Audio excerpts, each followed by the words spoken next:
This is NTD Evening News. Live from our NTD Global Headquarters in New York City, here is Tiffany Meyer. Good evening and thank you for joining us tonight. The U.S. is striking back at targets in Iraq and Syria, aiming for those responsible for the deaths of 3 American soldiers. NTD's White House correspondent Iris Tao has more. Good evening to you, Tiff. So the U.S. Central Command has confirmed that around 4 p.m. Eastern Time this afternoon, U.S. forces carried out airstrikes against some 85 targets in both Iraq and Syria. And these targets include storage facilities for rockets and missiles, as well as intel and command centers, all used by Iran's Islamic Revolutionary Guards Corps and its affiliated militant groups. And the day strikes were in retaliation to a Sunday drone attack in Jordan that killed at least 3 American service members and injured at least 40. And President Biden, in a statement today, said, "Our response began today. It will continue at times and places of our choosing." The United States does not seek conflict in the Middle East or anywhere else in the world, but let all those who might seek to do us harm know this: if you harm an American, we will respond. And Defense Secretary Lloyd Austin saying this yesterday. This is a dangerous moment in the Middle East. We will continue to work to avoid a wider conflict in the region. And also today, President Biden joined grieving families as they watched the return of the remains of fallen U.S. soldiers to American soil. The ceremony lasted for about 15 minutes, all in silence, but spoke volumes about the sacrifices these American soldiers made. The fallen troops include Sergeant William Rivers, 46, who joined the Army Reserve in 2011, and also Specialist Kennedy Sanders, 24, who worked at a pharmacy and coached in children's soccer and basketball, as well as Specialist Brianna Muffet, who worked at a home care provider to cook and clean for people with disabilities. And here are the parents of Brianna Muffet and Kennedy Sanders remembering their children. Watch. She was always there for everybody. Yes, she was. She loved her friends. She loved her family. Even though her time was short on earth, she lived her life to the fullest and she enjoyed her life. President Biden called each of the families earlier this week and also asked them about him attending the ceremony today. And we know that the last time President Biden participated in a dignified transfer was back in 2021 when 13 American service members were killed in the Afghanistan withdrawal. Meanwhile, today's airstrikes mark a significant escalation in the tensions in the Middle East, but it is notable that all these targets struck today were outside of Iran. Back to you. Georgia District Attorney Fani Willis admits to having an affair with her top prosecutor. In a fiery document filed today, she said the affair has nothing to do with her prosecution of former President Trump. But the House GOP is ramping up its probe into Willis's alleged misuse of federal funds. And in D.C., Trump enjoys a break in the election criminal case. NTD's Arlene Richards has the latest. Special Prosecutor Nathan Wade and DA Fani Willis admit to an affair. Wade's admission was contained in an affidavit attached to Willis's response to accusations of a conflict of interest. In a fiery argument, the DA says that the personal relationship doesn't conflict with the prosecution of the Trump election case and that she and Wade shouldn't be disqualified. The 176-page document comes after defendant Mark Roman filed a motion to dismiss the case. Roman accuses Willis of the affair and misuse of county funds for her own benefit. Willis states in her filing, the personal relationship between Special Prosecutor Wade and District Attorney Willis has never involved direct or indirect financial benefit to District Attorney Willis. Willis also argues that she and Wade don't have any financial interest in any of the defendants' convictions. She says this would be required in order to disqualify them. Willis's response comes as the House GOP steps up the probe of her prosecution. In a letter on Friday, House Judiciary Chair Jim Jordan formally subpoenaed Willis to turn over numerous documents in connection with an ongoing probe. The House is investigating suspected cooperation between Willis's office and the former House January 6 committee. Jordan states in the letter that he's been requesting records since August, but Willis hasn't responded. He's looking for information on whether or not Willis misused federal funding to prosecute Trump and others. The renewed request comes after Willis fired a whistleblower who tried to stop a top campaign aide from misusing federal funds. As Willis sees an increase in legal action, former President Trump is getting a break in D.C. The D.C. District Court calendar suddenly dropped Trump's March 4th trial date in the election case brought by Special Prosecutor Jack Smith. A review of Judge Tanya Chutkin's trial calendar shows the date is missing, and a different trial is scheduled for April 2nd during the time that Trump's trial would have been in process. Chutkin stated at a hearing on Wednesday that she didn't expect to have any trials in March. The delay comes as Trump waits for a federal appeals panel to rule on his motion for presidential immunity. The three-judge panel was expected to make a quick decision after the case was fast-tracked, but they haven't made a decision yet. Arlene Richards, NTD News.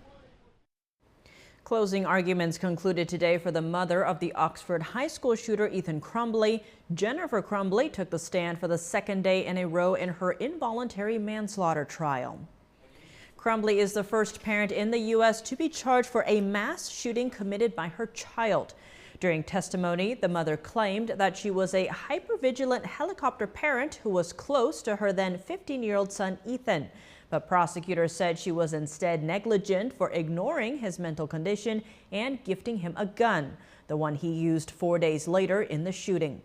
Jennifer Crumbley has been charged with 4 counts of involuntary manslaughter for her son's rampage. Her husband will go on a separate trial in March on the same charges. Ethan Crumbley is serving a life sentence without parole for the killing of 4 students. Israel's defense minister says that half of Hamas terrorists have been killed or wounded. This comes as the humanitarian aid crisis continues amid increasing challenges in the Gaza Strip. NTD's Jason Perry has the latest on the war.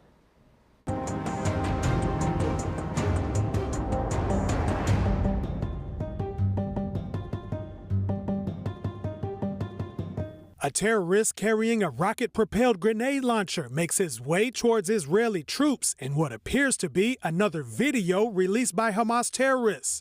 But this video ends abruptly, and it was actually released by Israel Defense Forces. They say this is footage from a body camera that a terrorist was wearing just minutes before the IDF killed him.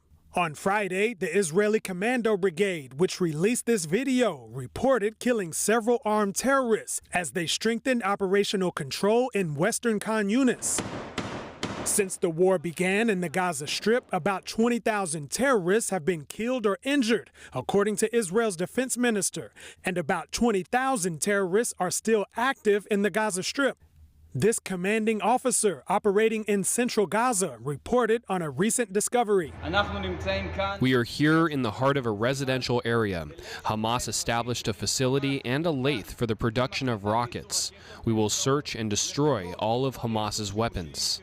He explained that the machines and materials were intended for civilian use, but Hamas used them to make weapons. Also on Friday, Israeli residents attempted to block humanitarian aid from getting into the Gaza Strip. We can't just carry on feeding the Hamas and getting nothing. So getting hostages, I just want to underline this, 100%. And in the Gaza Strip, this man fetches water for his family and relatives every day. His dad explained the situation. They only pump it for an hour, and everyone goes and stands in line and waits 1-2 hours to be able to get a gallon of water. It's salt water, so of course not good for cooking or anything, but we have no choice. That is what's available. An Israeli government spokesperson on Friday said Israel wants to see humanitarian aid reach the civilians in Gaza who need it, while making sure that Hamas cannot steal it. Jason Perry, NTD News. A quick vote is coming on a bill to grant billions in aid to Taiwan, Israel, and Ukraine and make changes to border policy. The text still hasn't been released, but Senate leadership is already scheduling a vote on it by the middle of next week. NTD's Melina Weiskup has more from Capitol Hill. Senate Leader Chuck Schumer is telling senators that he's ready to hold a vote by next Wednesday on this border security and foreign aid deal. Supporters of the bill have been for the past couple of weeks trying to defend and dispel what they call misinformation about the bill, such as the idea that it would allow for 5,000 illegal crossings before the federal government would be required to take action to secure the border. Supporters also say that it's a strong bipartisan bill. For example, Senate Minority Leader Mitch McConnell has been trying to sell it to his party by saying that this is likely the only opportunity that they can get something done at the border. Here's McConnell. In fact, I don't think we'd get 60 votes for any border plan if we had a fully Republican government. So this is a unique opportunity. Some Republican senators are enraged with Senate leadership for forcing the whole body to swallow a bill that a select few Republicans and Democrats have spent months writing. Some senators are condemning leadership for what they say is a routine practice. They do it behind closed doors. They give it to us at the last minute and say, vote for it. Well, we don't really care if you vote for it because the Democrats are going to vote for it, and we'll just get 10 or 12 of Republicans to vote for it. So they've trained us.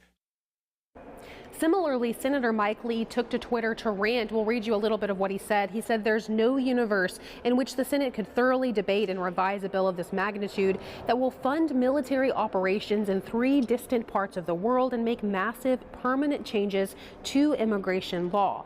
Now, when that vote does happen next week, we'll be looking to see how many Republicans support it, considering so many of them have already expressed opposition to it. It will also be interesting to see how Democrats are voting on this. There could be a good number who are opposed to it on the grounds that it doesn't do enough to reform immigration law. Now, over in the House side, Speaker Mike Johnson has already killed the idea of bringing it up to the floor for a vote. So even if it does emerge from the Senate, it's likely to stop there without going to the president's desk for his signature. Reporting from Capitol Hill, Melina Weisskopf, NTD News. As the immigration crisis intensifies, over a dozen Republican governors are planning to visit Texas on Sunday. This as a trucker convoy is scheduled to hold rallies in cities along the border tomorrow. NTD's Arian Pozdar has the details. Texas continues to ignore requests from the Biden administration to vacate Shelby Park in Eagle Pass. Governor Greg Abbott on Friday wrote, "Texas continues to use every tool and strategy to secure our border. We will not back down. Texas will hold the line." This as the Take Our Border Back trucker convoy is on its way to the southern border. On Thursday night, former Alaska Governor Sarah Palin spoke at an event organized by the convoy. It's unconscionable. It's treasonous what our own federal government is doing to us in actually sanctioning an invasion, a foreign invasion of our country across that border. The truckers' goal is to raise awareness about what they consider the Biden administration's failure to secure the border. They're scheduled to hold multiple rallies in cities along the border on Saturday. The largest ones are planned to be in San Isidro, California, Yuma, Arizona, and Eagle Pass, Texas. Now, this comes as 15 Republican governors are set to speak in Eagle Pass, Texas on Sunday. And similar to the truckers, the governors are expected to point out the Biden administration's alleged failure to protect the border. And they're also expected to back Texas' claim on its constitutional right to defend itself against an invasion. One of those governors is Brad Little of Idaho, who announced he's sending state troopers to the border to support Texas. Little says the flood of fentanyl and human trafficking coming across our lawless southern border is unacceptable. Our state troopers will bring back skills and techniques to stop these criminals. Governor Little is joining Florida Governor Ron DeSantis, who's also planning to deploy more of his National Guard members to the Texas border. Arian Pastar, NTD News. Welcome back. I'm Tiffany Meyer. Joining us now to share his findings on illegal immigration, we have Joshua Phillip. He's a senior investigative journalist at the Epoch Times and has researched the border crisis for years. Joshua Phillip, thank you so much for joining us. Great to have you back on the show. Hey, Tiffany, always a pleasure. Now, immigration has become one of the major issues for American voters. Now, this administration especially talks a lot about solving the root causes like poverty in other countries. But what about the root causes behind this mass migration that we are seeing at the southern border? Help us understand that. Well, the root cause is that the federal government, mainly the State Department and the Department of Homeland Security, is actively facilitating the mass illegal immigration to the United States. The reality is, and this is, I've been saying it for a few years now. I did an investigation. I was at the border. I went into Mexico and I researched it. What is happening is this.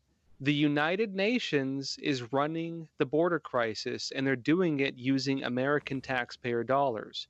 The organization of the UN running these operations is called the International Organization for Migration. They are giving the illegal immigrants literal cash cards, prepaid debit cards, and they're also giving them envelopes filled with cash.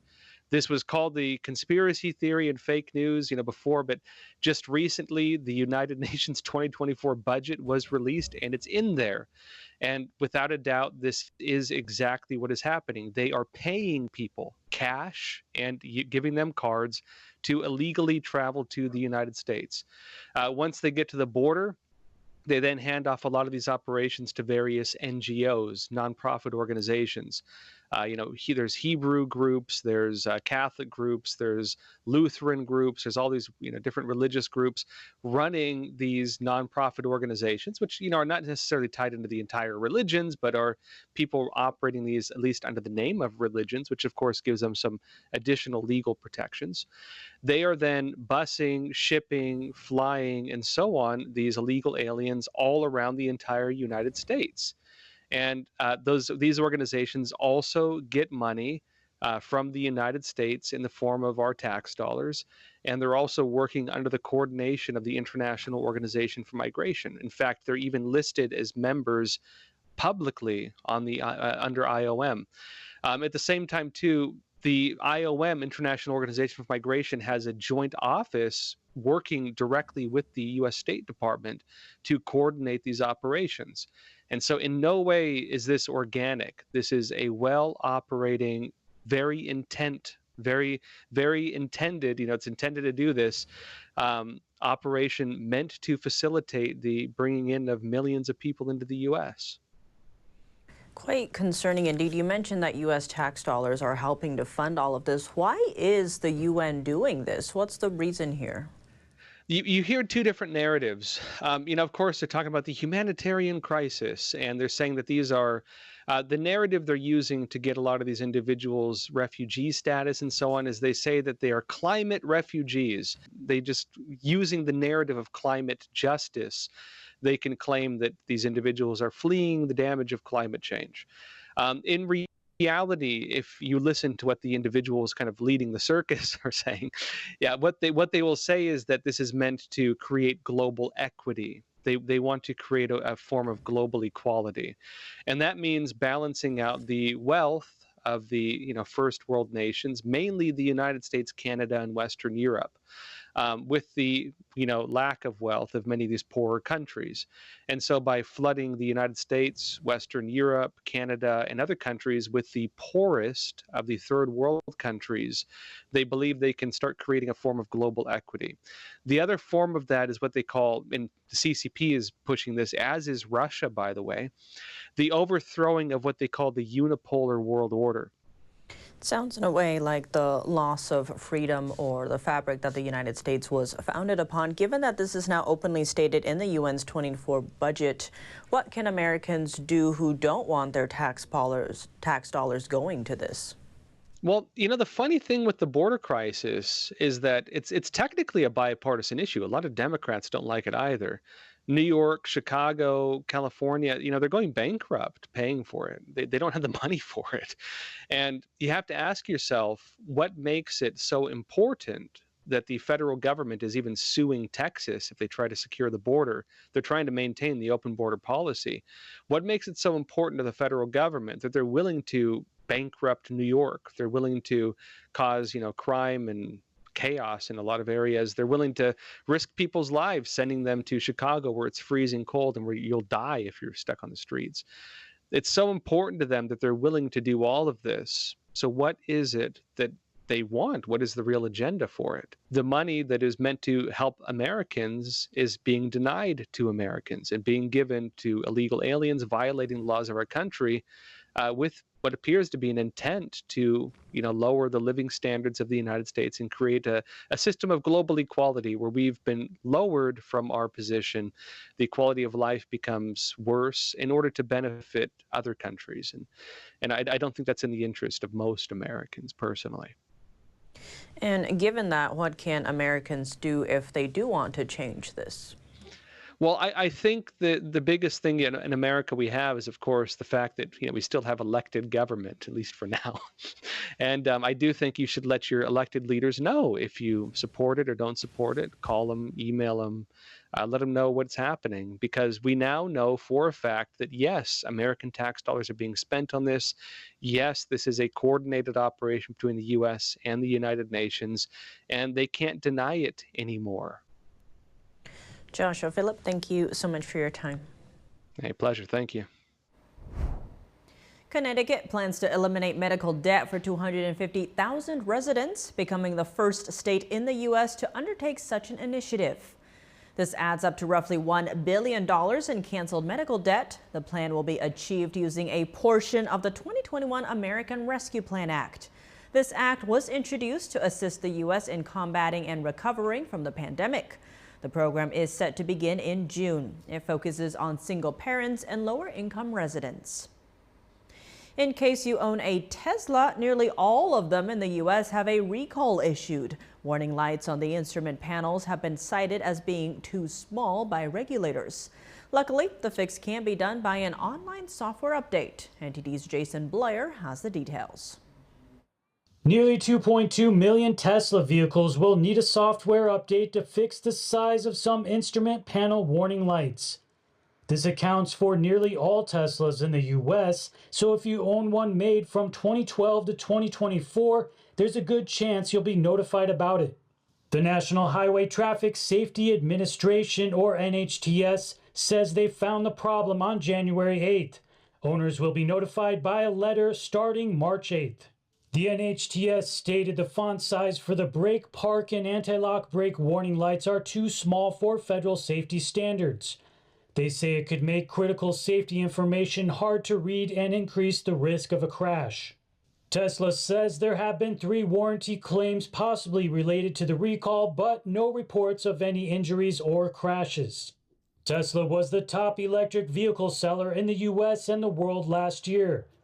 According to data by Jado Dynamics, during the first quarter of 2023, the Model Y was the first EV to become the world's best-selling car. Jason Blair, NTD News. Congress is trying to protect creators from artificial intelligence, from AI-generated images of Taylor Swift to AI-generated songs featuring Lainey Wilson. Lawmakers are trying to figure out what to do. NTD's Virginia Gibson has more. Our question today is not if, but how Congress should act to protect artists from such treatment. Lawmakers tackle the problem of artificial intelligence mimicking the name, likeness, and voice of creators. Lawmaker Darrell Issa demonstrates. A man I actually saw in concert. Hello, I'm not Johnny Cash.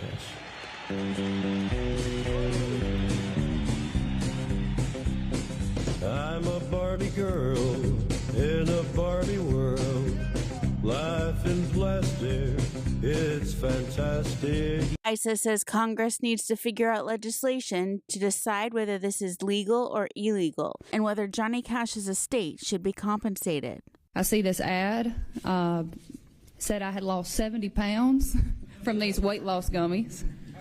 And first of all, it really hurt my feelings. And we would get it down, and then another one would pop up, and then we'd get it down. And it was just like we just could not keep up with it. Even in my crew, they were like, hey, I want to lose a little bit of weight. You know, tell me about this gummy stuff. Oh, no. I'm like... Country music star Lainey Wilson says it's a punch in the gut to see her likeness ripped away from her. She says AI-generated content, having an artist perform in questionable settings or saying lyrics that they would never write, is a personal violation that threatens their dignity. Just having that thought in the back of my head of like at any point in time, people could put words into my mouth or people could take things away from me. And I've worked really hard on building this reputation. And in a split second, it could be gone. As lawmakers figure out what laws to write, law professor Jennifer Rothman says current laws may be enough. Tom Hanks, Drake, The Weeknd, and the various teenagers, such as those in New Jersey, whose images have been used in pornographic images, each have likely successful lawsuits under state publicity laws. Federal copyright law may also be violated in these contexts, and Hanks, Drake, and The Weeknd could bring successful federal false endorsement and trademark claims. Rothman says any new laws would have to clear a high bar. She says the real problem is the legislation that lawmakers are currently proposing. She says they allow companies to own a person's voice or likeness forever. Imagine a world in which Taylor Swift's first record label obtained rights in perpetuity to young Swift's voice and likeness. The label could then replicate Swift's voice over and over in new songs that she never wrote and have AI renditions of her perform. In fact, under the proposed No Way Fraud Act, the label would be able to sue Swift herself for violating her own right of publicity if she used her voice and likeness to write and record new songs and publicly perform them. She says the lawmakers' proposed legislation would create a topsy-turvy world. Rothman believes owning another person's likeness or voice for perpetuity violates fundamental constitutional rights. Virginia Gibson, NTD News. Taylor Swift, Drake, Adele, Billie Eilish, these are just some of the artists whose music could soon disappear from TikTok. The social media app has lost the rights to licensed content from Universal Music Group, or UMG, one of the world's largest music conglomerates. Earlier this week, Universal Music, which represents hundreds of major artists, wrote a forceful open letter to TikTok. It accused TikTok of trying to build a music-based business without paying fair value for the music. UMG said the platform has repeatedly failed to protect artists' rights and interests. The music company said TikTok proposed to pay artists and songwriters at a rate that's a fraction of what other social media platforms like Meta pay, and is allowing the platform to be flooded with AI-generated recordings, which UMG says poses risks to human artists. UMG said TikTok attempted to bully it into accepting a deal that was less than fair market value during negotiations to renew their contract, which expired on Wednesday. As of early Thursday, many popular songs had already disappeared from the social media platform's library, including those from Ariana Grande, Justin Bieber, Olivia Rodrigo, and more. While the singer's UMG tracks will be removed, songs licensed exclusively with other music giants like Warner and Sony-owned labels shouldn't be impacted. TikTok has pushed back against claims by UMG, accusing it of putting profit above the interests of their artists and songwriters. The short-form video platform is owned by the Chinese company ByteDance. It's long been accused of providing user data to the Chinese regime. Welcome back. If you're just joining us now, here are some of today's top headlines. Fulton County District Attorney Fannie Willis admits to having an affair with her top prosecutor, and a federal judge postpones former President Trump's trial date. The U.S. military conducts airstrikes against Iranian targets in Iraq and Syria in retaliation for the drone attack that killed 3 service members in Jordan. And President Biden attends the dignified transfer for the troops. Closing arguments concluded today for Jennifer Crumbley, mother of the Oxford High School shooter. She took the stand today in the courtroom after being charged with 4 counts of involuntary manslaughter. Senate leadership wants to have a vote on the border deal no later than next Wednesday. At the same time, the Take Our Border Back trucker convoy is on its way to the southern border. The Democratic South Carolina primary is tomorrow. The DNC is breaking from tradition this year and moving the date up. Joining us now to discuss the primary as well as President Biden's campaign, we have Robin Byro. He's a Democratic strategist and a former regional campaign director for former President Barack Obama. Robin Byro, thank you so much for joining us. Great to have you back on the show. Always a pleasure. Thank you. Now, South Carolina's Democratic primary is this Saturday. Many are calling it unprecedented after the DNC decided not to go with the traditional New Hampshire date. Now, how critical is South Carolina to President Biden's reelection campaign?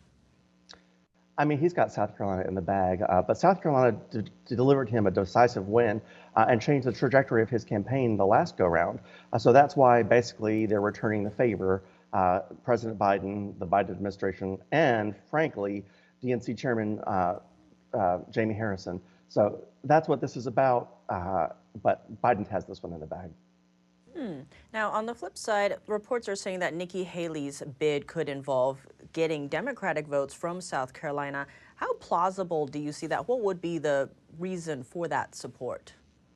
You know, it's interesting because obviously you purchase data, and obviously the Nikki Haley campaign has purchased data from somewhere because I've been getting text messages. I still have a South Carolina phone number, and I myself have been getting text messages from the Haley campaign urging me to vote as a Democrat for Nikki Haley. So obviously that is a tactic that they've employed throughout the state. They have purchased a universe of moderate Democrat voters, apparently. Considering the dynamics in South Carolina, does Nikki Haley have the power to draw some of those votes away from the Democrats, potentially? Yes, well, right now, exit polling from New Hampshire showed that she enjoyed about 76% of support from moderates. That's moderates as a total, not just Republicans, but Democrats, just moderates, moderate independents as well. So yeah, she has a path ahead. Now, she only enjoys about a 17% support from conservatives. By and large, those support President Trump. So her path forward, or former President Trump, her path forward ahead is to appeal to moderate Democrats and independents. And frankly, it's a good strategy for the general election. It's up for debate whether or not she can pull out a primary win. But speaking as a Democrat, strategically, I would be nervous about Nikki Haley as a general election candidate, because she does appeal so much to moderate and swing voters in a way that President Trump just simply does not. Now, on that note, taking a step back, how is the ongoing immigration crisis potentially impacting President Biden's approval ratings? We're seeing a lot of reports and polls coming out. How do you view that? It is actually a significant problem. The immigration problem has trickled now into, I've got Democratic friends who are seeing this as a problem. For a long time, we were not believing that the borders were open. I thought that was a myth, because I know that border apprehensions are at record numbers. I know that we are seeing record seizures of fentanyl, so they're doing something at the border. But there's a reason that Democrats have proposed a much stronger border bill, and it's languishing right now in the House. So it's a problem, and the Biden administration has got to do a better job at messaging and get the word out that you need to contact your elected officials and tell them to urge support for this border protection bill. Right now, it's kind of being punted around in a partisan fashion. The Trump campaign has already said that they don't want this passed because, frankly, he stands a much better chance of getting reelected if we don't do anything about the border. That's just common sense. So, but we just can't afford to go for a whole year with borders being unsecured. On that note, sanctuary cities like New York City and Boston are feeling the strain of the illegal immigration that is happening now. How do you think this will fit into whether voters maybe switch their political leanings when it does come to the general election? That's happening right now. I live in a sanctuary city as well. I live in Atlanta, Georgia, and we give sanctuary for these type of things. It's happening. There are voters that are switching parties. We'll see if that is a permanent thing or if they're just kind of flirting with this for the time being. But as I mentioned before, the Democratic Party has lost a significant voting block of black voters. And one of the things that I hear specifically from them is that we're not doing enough on immigration as Democrats. So like I said, we've got to get in front of the messaging and say that we were put forth the legislation. That's what legislators do. But this cannot be a partisan issue. We have to come together in some sort of bipartisan fashion and pass this Border Protection Act. Now, another area President Biden is feeling pressure from is from the Arab and Muslim American communities, especially in Michigan. Now, what challenges do you see President Biden facing in his handling of the Israel-Hamas war? Oh, that is also a messaging disaster right now. The policy right now, I don't think is working, and the messaging is terrible. We as Democrats are now being labeled as pro-Palestine, pro-Hamas, which couldn't be any worse of a message. So we're not getting out in front of it. And because we're not doing that, we're allowing the message to take on a life of its own and run riot. Robin Byro, thank you so much for your time. Thank you so much. A dramatic scene out of Florida Thursday night where a small plane crashed at the Bayside Waters Mobile Home Park in Clearwater. The tower over there was able to get a radio transmission from the pilot that he was having a mayday, mayday, mayday, and the aircraft went off radar about 3 miles north of the runway, which is in this location here. 3 people were killed in the fiery crash, 1 person in the plane and 2 people on the ground. Several homes nearby also caught fire. FAA investigators say the pilot reported an engine failure moments before the plane hit the ground. The FAA and the National Transportation Safety Board are investigating. Are you ready for an early spring? Well, today is Groundhog Day, and the country's most famous weather predictor, Punxsutawney Phil, is looking for his shadow. But what this weather did not provide is a shadow or reason to hide. Glad tidings on this Groundhog Day. An early spring is on the way. The celebrated groundhog emerged from his burrow this morning. Apparently, he saw no shadow, so it will be an early spring. This year, the weather forecast event gathered thousands of revelers in Punxsutawney, a small town northeast of Pittsburgh. Welcome back. I'm Tiffany Meyer. Shen Yun Performing Arts returns to the heart of Silicon Valley by popular demand for one more sold-out performance. A city council member says everyone should see it at least once in their lifetime. NTD's David Zhang was there to capture the audience reactions at the San Jose Center for the Performing Arts. I'm delighted. I think it is an example of such wonderful training, such beauty, and of course tradition and history and the legends of China, which are very interesting to me. But the culture, which most Americans don't get to see, I've heard about all my life, and I'm glad to be exposed to it more now. This is tremendous. This is leading the way in just helping people to understand traditional Chinese culture, the way it used to look like. I think it's a great use of technology to smoothly transition from a movie scene onto a live stage. And I think it's very well done. And I think everyone should come and experience Shen Yun at least once in their lifetime. And I love the back screen. You know, that is incredible. Whoever designed that, and the fact that they dive and fly into the screen is amazing. I mean, it's like total magic. I really believe God is there. Yeah. Shen Yun's mission is to revive 5,000 years of divinely inspired culture, which unfortunately has been suppressed under China's Communist Party. I think the message is very clear. I don't think anyone in the world wants to be oppressed. We want to have the freedom of choice, to speech, and to do whatever we want in the world that is best. And we should live in a very compassionate, kind, and caring world. And I think democracy in the end will win. And I hope that all the people who are being oppressed in the world and under communism, hopefully they can be free. There's a difference between Chinese culture, the Chinese people, and the CCP. The two are not one and the same. So I hope that people can learn to understand that. For me, this is just a beginning of a fulfillment of understanding more about the wonderful culture of China. The origins of man, that man came from the heavens and has been given a mission, and that hope can overcome evil and fear. I think those are wonderful messages. Well, I think everybody should have the experience I'm going to tell my friends. Don't miss it. Make sure you see it. Because if I never thought I was ever going to see anything like this, and it's incredible. NTD News, San Jose, California. And now for your sports news, we're joined by NTD's Dave Martin. Dave, plenty of sports on tap, but let's talk NBA, where LeBron James's agent responded to recent rumors saying James won't be traded. Now, what started all of this? Well, for one thing, the Lakers losing definitely started it. You know, although they won the NBA's in-season tournament 2 months ago, they're just 11-16 since. That's good for 9th place in the Western Conference. But also James himself recently tweeted an emoji of an hourglass on his X account. He hasn't talked to reporters to clarify that message since. Now, James isn't even signed for next year, too, though he does have a $50 million player option if he wants to stay, but he hasn't exercised that yet, though. To me, the bigger question is, why is his agent saying this? I mean, that's really a team or front office decision. I'll grant there's no bigger player in the game than LeBron James, but if he's not interested in playing with them beyond next season, and they're not contenders this year, it's not unreasonable to get something for him in a trade. Well, now looking at the college game, a number of big matchups this weekend. 4 top 10 battles take place, including one with your Kansas Jayhawks. Who do you see winning?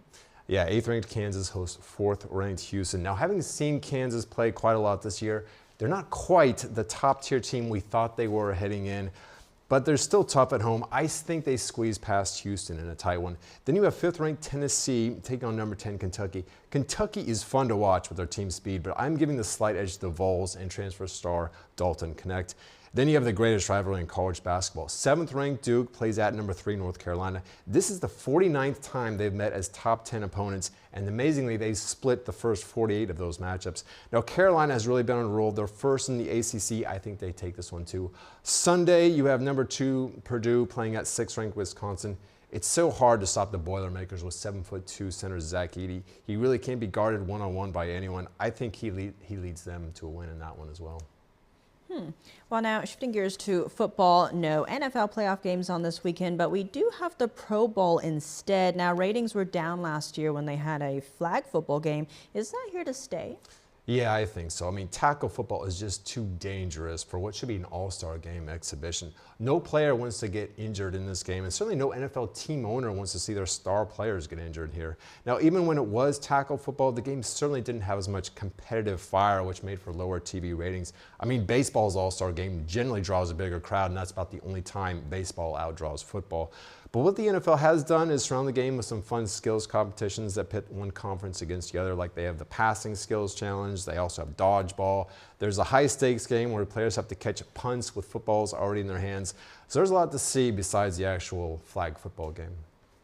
Well, now elsewhere in the NFL, the Jacksonville Jaguars have asked the sports betting site Fanduel to return some $20 million that an employee stole and then gambled away on their site. What is Fanduel's position? Well, reportedly their position is, we got this money fair and square. I mean, that's according to a report on ESPN. It's not like a court is asking them to return it.